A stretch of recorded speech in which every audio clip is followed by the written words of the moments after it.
today's conversation is about mindset, and I think the interesting thing with mindset is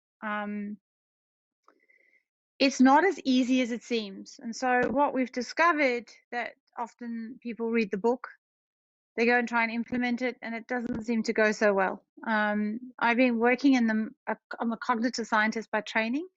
I started in working in the metacognitive thinking about thinking area with people like David Perkins at Harvard, Shlomo Kinneal at Bar-Ilan University, worked in the area of cognitive modifiability, and then eventually became CEO of a thing. I'm South African born, and became CEO of a thing called the Uptrail Trust. And the Uptrail Trust was this incredible project around human potential. And it was a collaboration with a wonderful woman called Beatriz Capdeville in Venezuela and a man called Luis Alberto Machado, who was the Minister for the Development of Human Intelligence. And I'm talking 30 years ago. But they were interested in this idea of how you could modify cognitive ability and how you could build potential. And they showed significant results. And that is then how I met Edward de Bono. And I've known Edward de Bono, Six Hats Lateral Thinking, since I was 20. So it's a long time ago. And eventually became CEO of a thing called the de Bono Institute here in Melbourne. What we discovered was in delivering the growth mindset work, so started to collaborate with Carol Dweck 12 years ago. And you're looking at a picture of how we started to prototype this work with children. And so what I'm going to do is take you on a journey of what we've learned in the last 12 years on this journey of how to actually develop more of a growth mindset culture.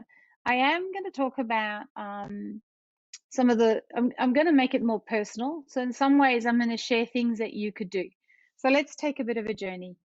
So the thing is, we start for a zest for learning and change, right? So when we're little, nothing stops us. We fall over, we scrape our knees, somebody picks us up, we get going again. We just have the zest for learning. We don't give up. Failure doesn't get in the way. What feedback doesn't get in the way. What other people think doesn't get in the way. And then something happens. And eventually it's kill me now, get me out of here. Like there are days where we're motivated and there are days when we're not so motivated. What's going on? So this quote's beautiful. I don't divide the world into the weak and the strong, or the successes and the failures, those who make it or those who don't. I divide the world into learners and non-learners. And I think that's the conversation we're going to have. So before we get tangled up in this, let's actually start. And maybe you may want to ask yourself, what is a mindset, or what is my mindset? Is this important? How does it link in how I go in the world? And for youngsters, this becomes really important. So we found the work, particularly in the work with teenagers, it needs to be sort of linked to belonging and purpose. If you say to a teenager what a growth mindset is, what you get is utter resistance. Mind you, I find the same thing with adults. And how does this fit into my life? How does this work? And so we've gone on quite a journey. There was a meeting in Paris a month ago with all of the mindset researchers, hosted by OECD and PISA with Carol Dweck. And a lot of these questions were raised about how we make this meaningful, particularly for young people. So let's have a look. So the first thing is, let's get some definitions down. I think where it's got lost because of the popularization of it, it's an organizing function that brings together goals, beliefs, feelings, and behaviors into a meaning system. I am so sorry, but I have a naughty puppy who is messing around behind me. Joy, stop, sit. I'm stuck at home, and so sit. So sorry, naughty doggy. Come on, stop, lie down. All right, let's keep going. She's trying to chew my toe. So let's begin this again. So it's an organizing function that brings together goals, beliefs, feelings, and behaviors into a meaning system, right? So the key idea here is that it generates meaning. And that meaning then defines how you go in the world. It affects your beliefs and attitudes. So it really has an impact on how you think about yourself. But also when you're faced with a difficulty and a challenge where you feel that you may not have the skills or the talents, does it make you want to give up?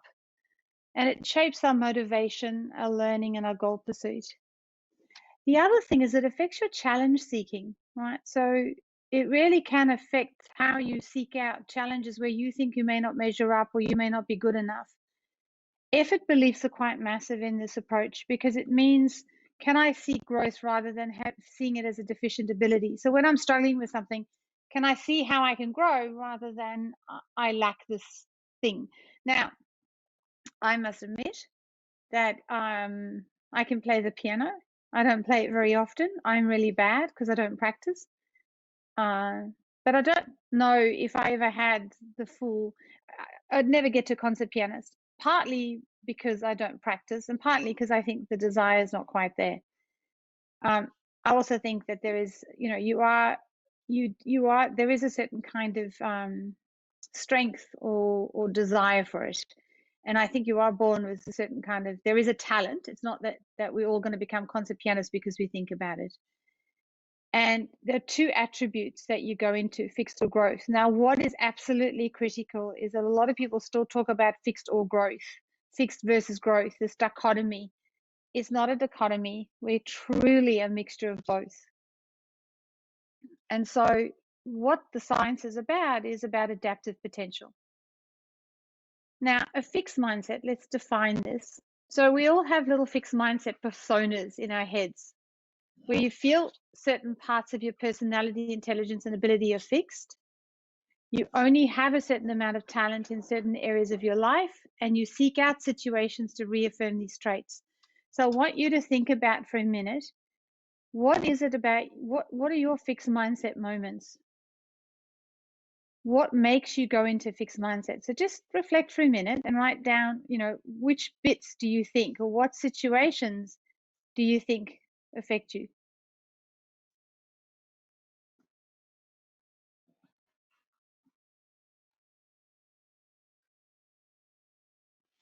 All right, let's go and have a look at growth. So in growth mindset, you work to improve certain aspects of yourself, and you see your personality, intelligence, and ability as dynamic qualities that can be developed. So effort is a tool in the process, and setback is information in the learning process. So let's go and have a look at it from a different perspective. So what the research has been looking at is this idea that you have a self-concept. And, you know, that mindset can play out in a social environment, or it can play out about a narrative or a particular description you have of yourself. These things can feed into a future identity, and we can alter that future identity by really working on somebody's self-concept. And so in a fixed mindset, I like the way this is described rather than the traditional definitions. So when you're in a fixed mindset, you're in a know-it-all frame. You want to prove, demonstrate current skills. You have self-beliefs that shape interactions, performance, and well-being. You get a threat response, and I'm going to come back to this. And so what we now know is it's an amygdala response, which they call the punishment system. And I will come back and talk about that a bit more. There are biases at play. Not to say that biases are bad, but if you've got no attentional resources to them, then they're a problem. And what happens if I don't succeed? I don't have the time. Making mistakes and owning them might limit my career. If you're an adult, others do better than me. Feedback is best avoided. Versus growth, which is this idea of how do I recognize that I'm in a fixed mindset moment, knowing that we're all going to have these feelings and thoughts. It's quite natural and normal, but how do I recognize and know that and move into an adaptive response? So understand and work on my fixed mindset triggers to reduce the impact. How do I achieve performance goals through setting mastery goals? So this idea that if I've got a performance goal that's challenging, how do I actually set a mastery goal and work towards it? Knowing that if I put the work in, get help, try different strategies, I've got a better opportunity. It's saying to yourself, a year ago, I would have not done this. And I think what's interesting with the pandemic is, as hard as it is, people have started to maybe do things or learn things that they haven't done before.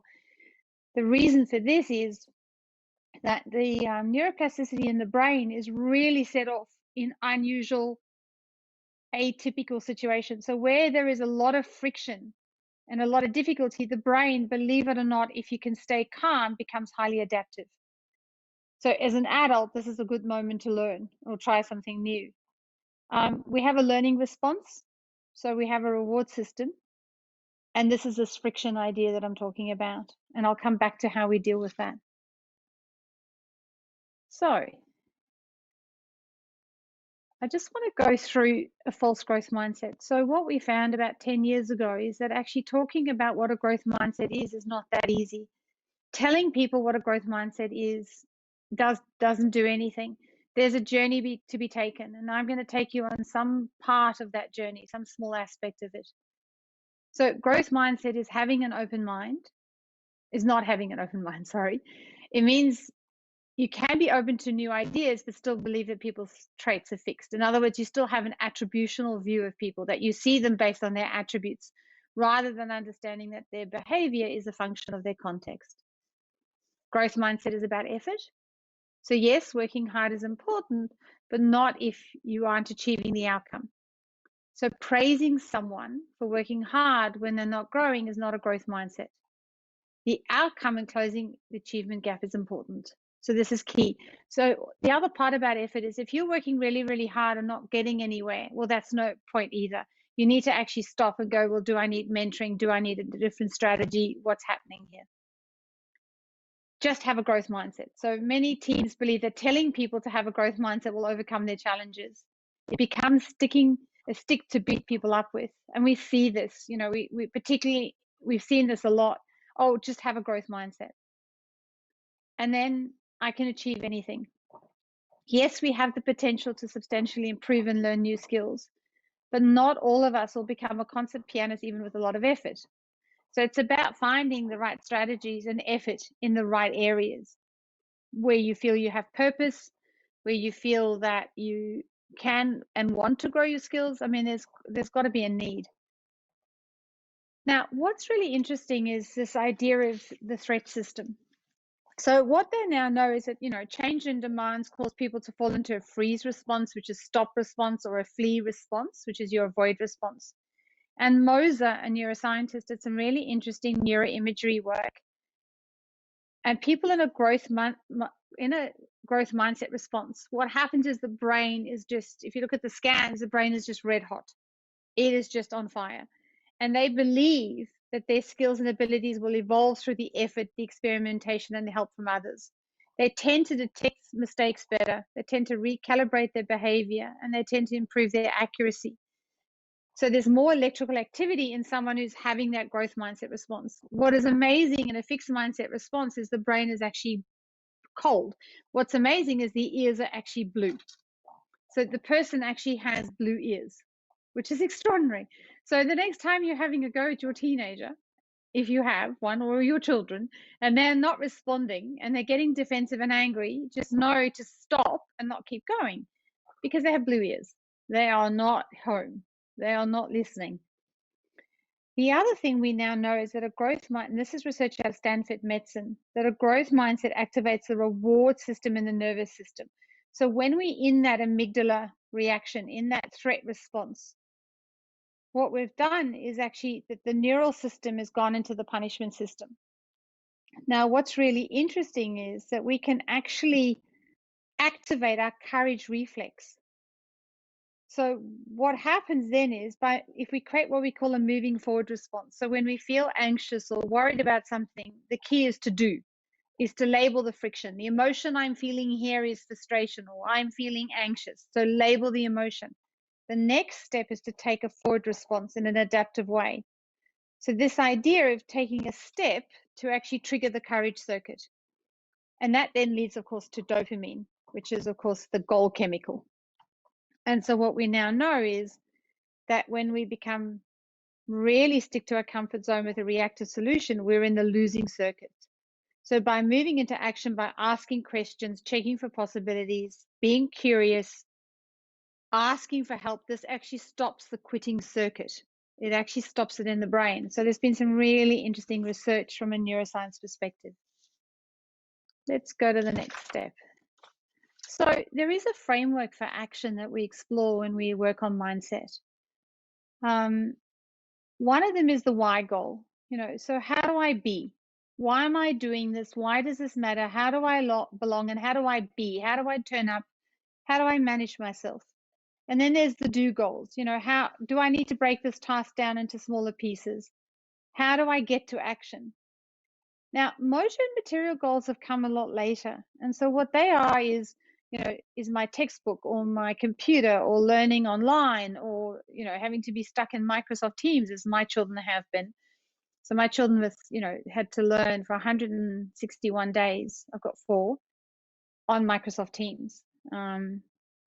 Discovered the teenagers are not particularly, they switch off. So the material goals is, how do we deal with synchronous or asynchronous communication, or, what impact is Zoom having on our children, or Microsoft Teams, or what impact is it having on a team who are working together in this format? So material goals have really become quite critical. They're the context and the environment we find ourselves in. Now, one of the key things we found out of the research on the false growth mindset was this idea that we're triggered into a fixed mindset. And no matter who we are, this punishment system's triggered. And what we discovered, there were 8 triggers. So let's go and explore them. So the first thing I just want to talk about before I go into them is we've built a profiler. It took us 2.5 years. The first database was 5,000 people. We worked with Carol Dweck at Stanford and then researchers out of Indiana University, so Mary Murphy and Katie Monks. And what we've done is built a profiler that's coded and online that can actually help people understand and reflect on what triggers their fixed mindset responses. And this is an example of what it looks like. You get a report that shows, how high or low it is, and then it starts to give you a little report at the end that tells you what to do. We're not going to do that today, so I'm actually going to go into the triggers. And the first one we're going to explore is how you feel. So we're going to explore mindset beliefs. So believing that people's intelligence, talent, and personality cannot change very much versus it can be developed. And the second one we're going to explore is comfort zone. Where you feel that you need to stick with what you know and you fall into a rut versus stretching yourself to get better. And so let's go and explore these 2 beliefs. When you're in that belief that I don't measure up and I'm not good enough, really the growth mindset response to that belief trigger is I believe I can succeed at this with practice, or everybody's able to learn and change. So this is the reframe. This idea of helping people understand that nothing is immutable. Even there's deep research showing how personality can be altered. Of course, the next one is comfort zone. So comfort zones where we really do stick to what we know. We don't want to take a risk. We're frightened of what others may think of us. And so a growth mindset response to a fixed mindset comfort zone trigger is, how can I learn and improve?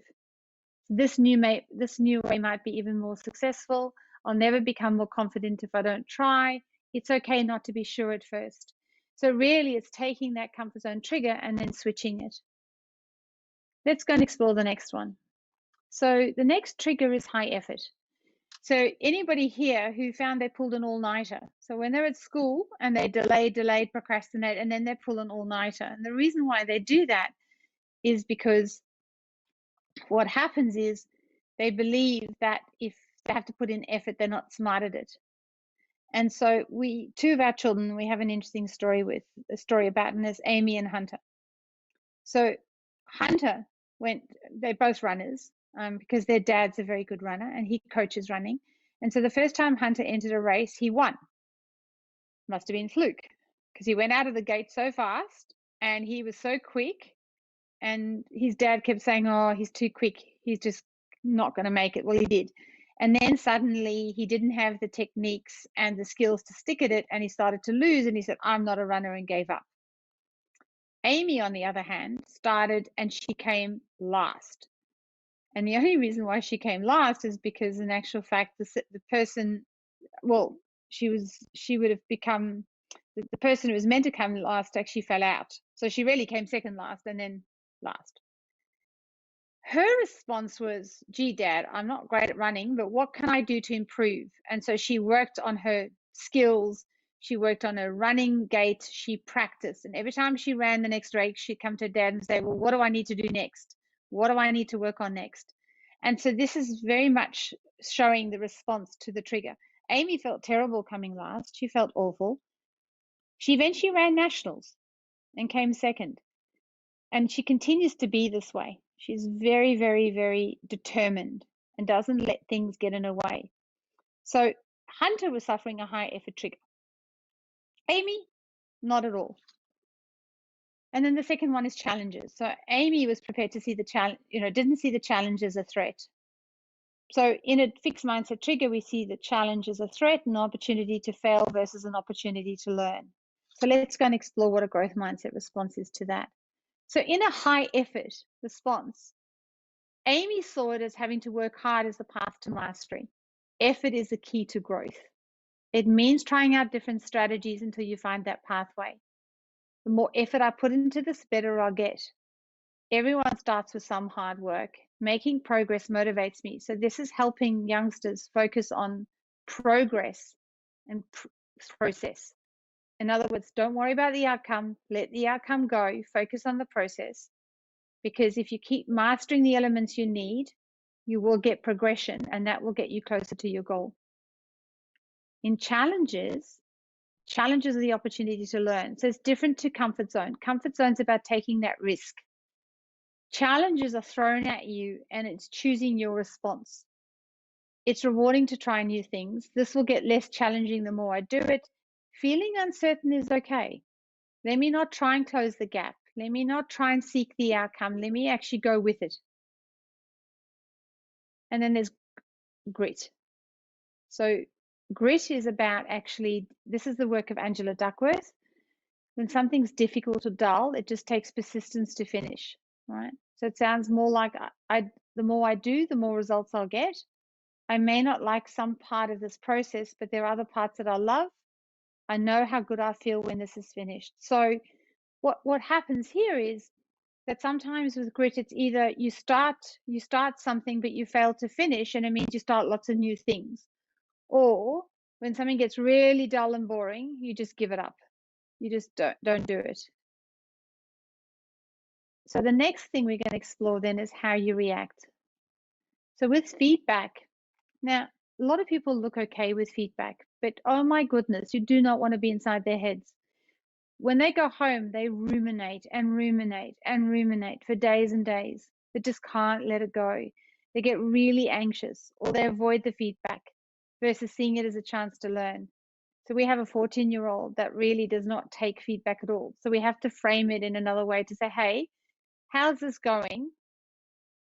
What is it I can do to support? Or let me know when you want to talk about it. Or let's sit down together and work it out. No feedback. Setbacks. So this is seen as a lack of ability versus the necessary part of learning. For some people, this really kicks in the quitting reflex. And then there's success of others. So we feel threatened by others versus being inspired by their success. Funny enough, in the measurement work that we're doing, we're seeing this coming out more and more in organizations right now. Since the pandemic started, this one's really grown. And we're still digging around to find out why.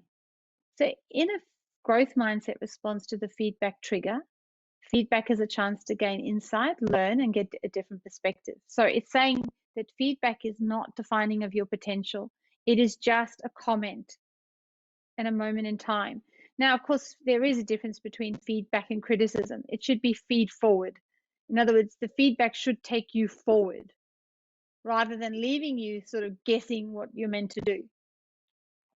It sounds like, I'll take that suggestion next time. Now that I know what I did right, what can I improve? Or now that I know what I did wrong, what can I improve? I'm so glad someone told me.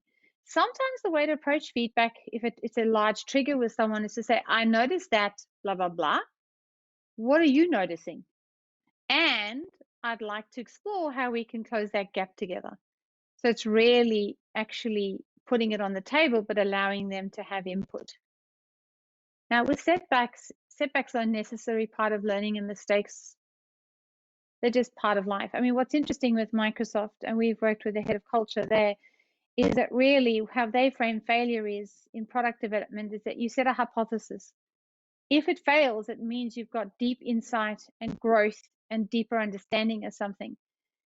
It doesn't mean you have failed. It means that you've progressed, but perhaps through insight rather than actual fact product output. It sounds like no one succeeds every time. There's an important lesson here. I know what to do differently when I try again. Let me learn with others to get better. And then there's success of others.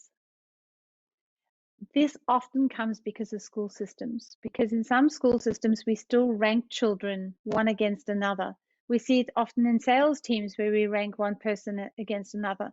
What happens is you're only going to do whatever suits you, but also you're never going to try anything different in case you actually land at the bottom of the ladder.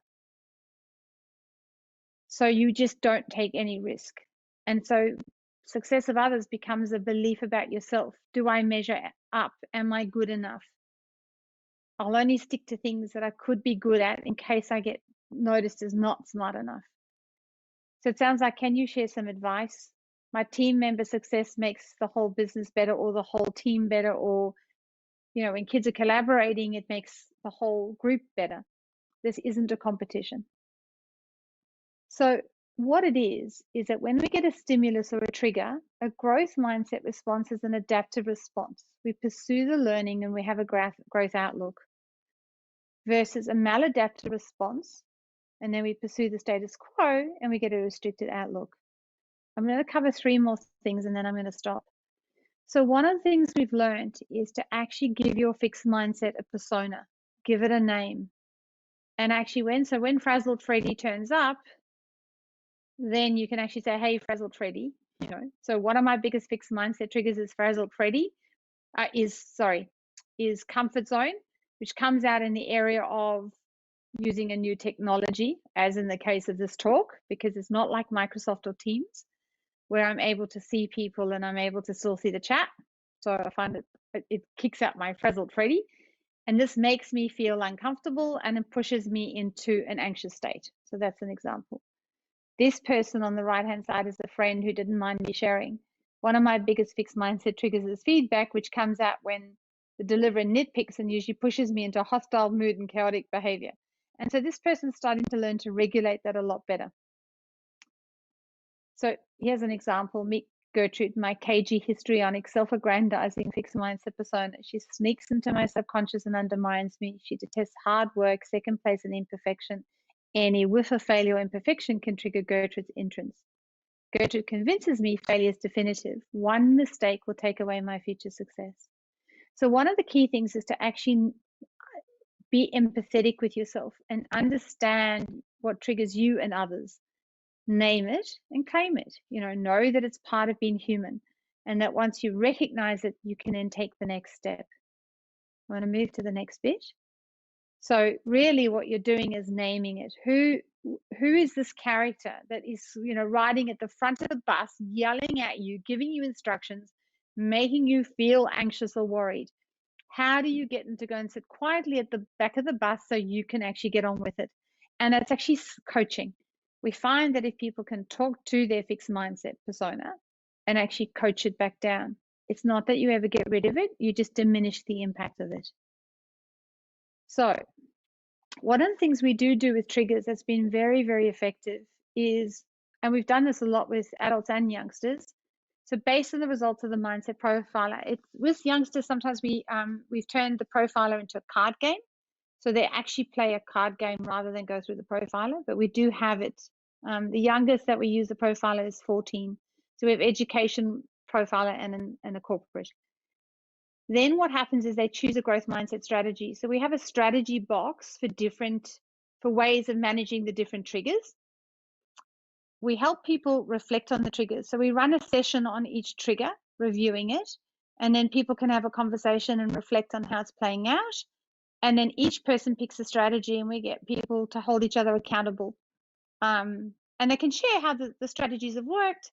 And we find with teenagers particularly, this is very effective because they're coaching one another. And they're always going to listen to their peer group and then create a shared experience. Right, so it becomes a normal thing in a classroom or in a team or in the family or in the business.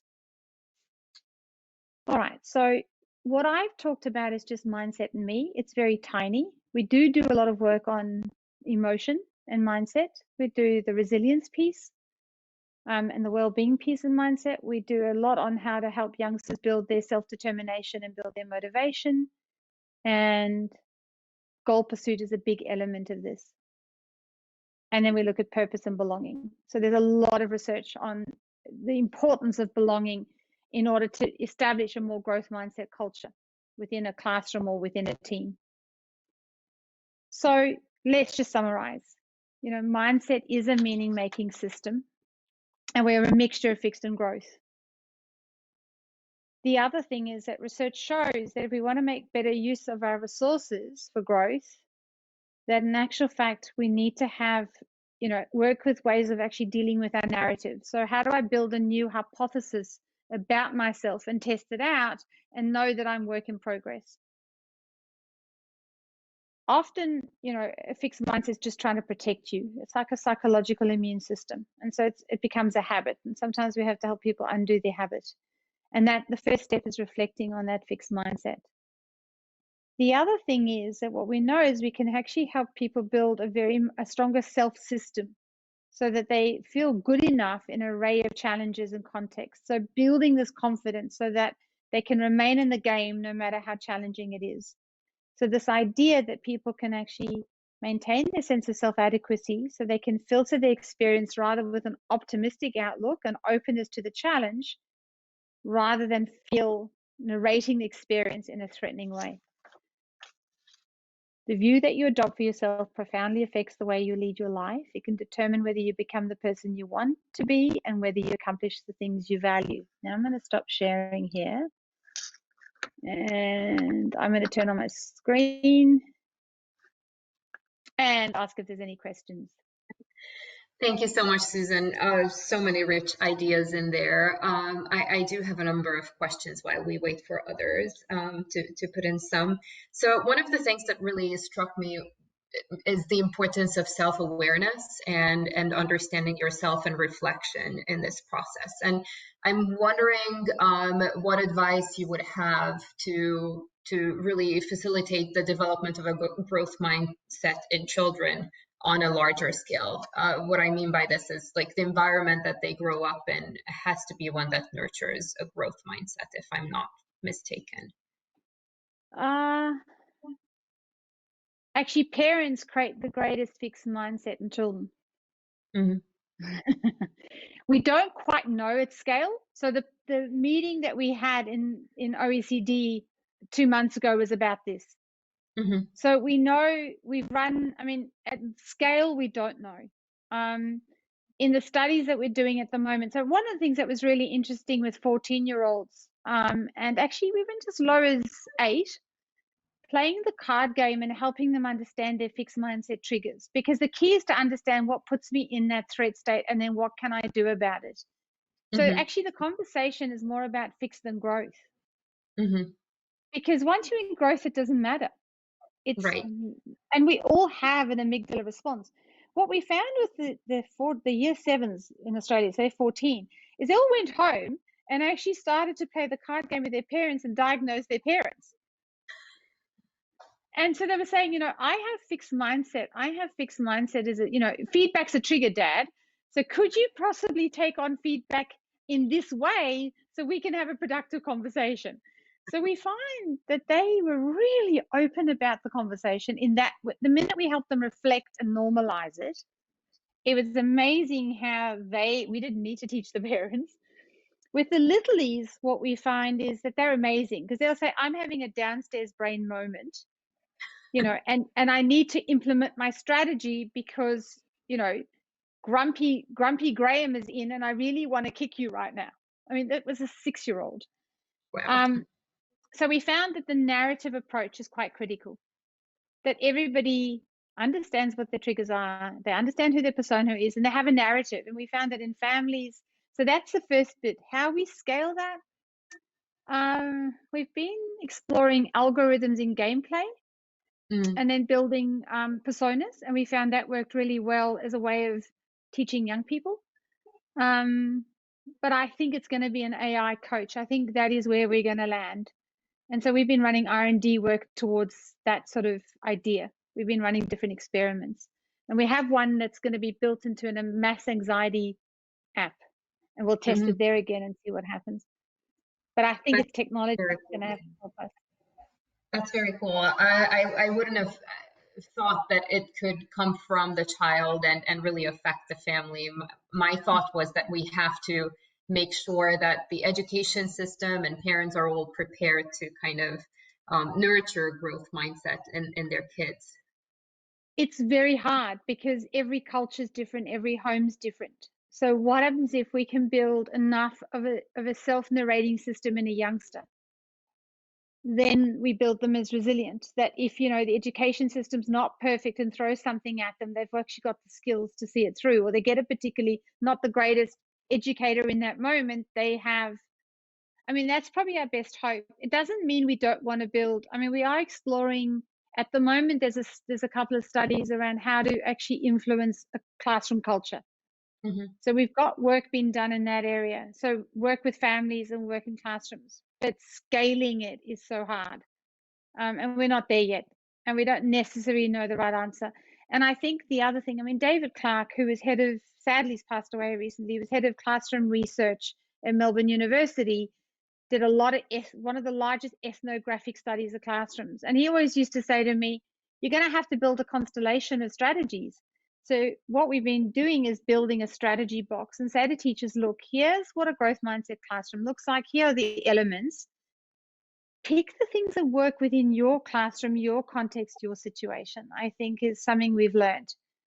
Because there's no context that's the same and no family's the same. So it's rather, here's a set of practices or here's a set of things you can try. We're progressing it.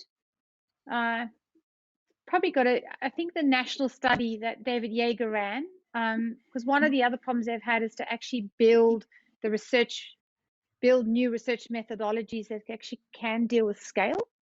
Mm.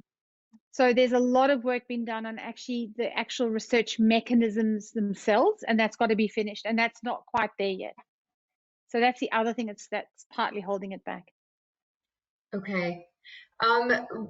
What role do you think governments or like national education systems play in potentially scaling growth, like an environment that facilitates the development of growth mindset? A large amount. Well, because if you think about it, you know, we got some education systems that still compare one child to another child. I mean, what an awful idea, you know. And so assessment, how assessment works, how we report, and I think, you know, I think those things are quite critical. I think those ideas that what's really important is actually how we deal with assessment, how we deal with the pressure of curriculum. And again, I think, I mean, particularly if you look at Australia, we're going to have to change the way enter scores or ATAR scores work to get into university. So I think the systemic change is massive. But I do think that government has a large role to play in this. And I think this is why Carol partnered with OECD PISA in this last conference we did, because they have that capability to measure and also to really deal with large scale government initiatives. So I think that partnership's going to play a big role in this. Yeah, that sounds very exciting. And what do you think about talent programs along the same lines? A lot of governments, Hungary included, we have a huge talent program, and I have mixed feelings about it, but I wonder what you think about their usefulness. I think the label talent is problematic. I think, though, that if a child wants to progress something, so I think boxing someone is very attributional. Having a program where you can progress something, but also be able to take a risk and challenge yourself. So I think where it's set up, and I think music is so interesting. So music does as well. You know, I have a 14-year-old who you know plays in the Melbourne Youth Orchestra, and it's the opportunities to stretch yourself and take risks. You know, and music teachers are very good at getting kids to go and do exams, not for a mark, but to really push their skills and their capabilities. And they never seem to have a limited view. If a kid starts really badly, they never say, oh, you have no rhythm, right? They just say, if you practice your arpeggios, you're going to be a better violin player. And the more you do it, and the more I help you with the right approach and skills, the better you're going to get. And I think there's something to be learned in talent programs. I do think that talent programs need to look at music programs for that, because it's not exclusionary at all. It's about whether it's about building belonging, but any child who feels they want to be able to do that should be able to step into that. Yeah, absolutely. Absolutely. Yeah, we have a comment here that this is a little bit like the label of a high achiever student. But it's a similar concept.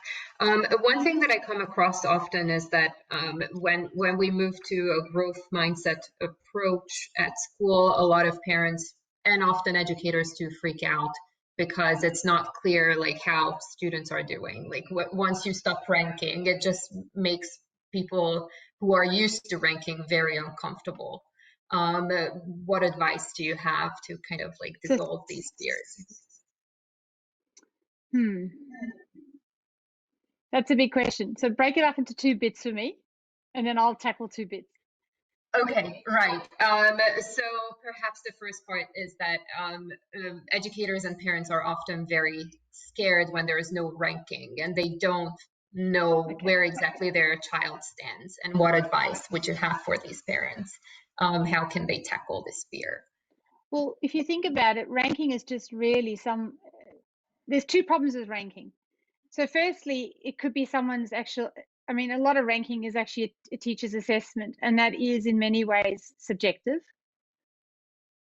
The second thing is if it's actually a test. Well, what happens if the child's not a good test taker? What happens if their brain collapses under pressure?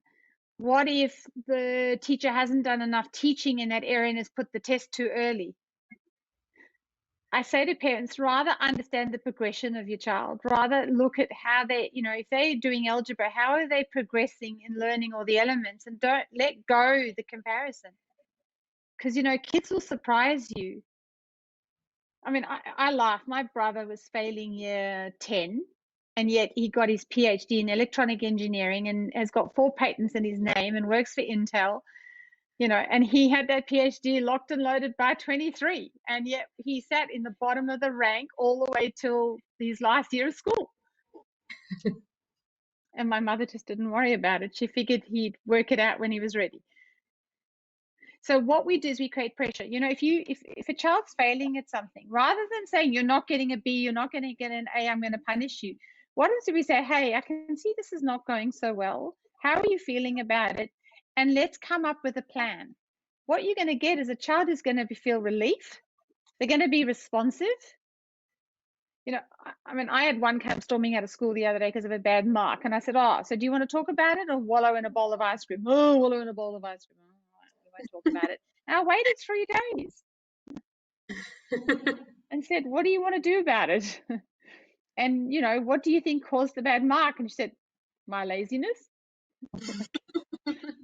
Didn't have to do anything, did I? So. Great. What was the second part? I think you touched on the whole of it, basically. Okay. So thank you very much. We only have 2 minutes left. We do. So... And I want to apologize for the dog, by the way, because I locked her away and then she got out and she was chewing. She's a puppy and she was actually gnawing my toe. Oh, no. So I was getting very upset. That's okay. Well, thank you very much. It was super insightful. I think we all learned a lot from this presentation and from the discussion afterwards. And thank you again for your time.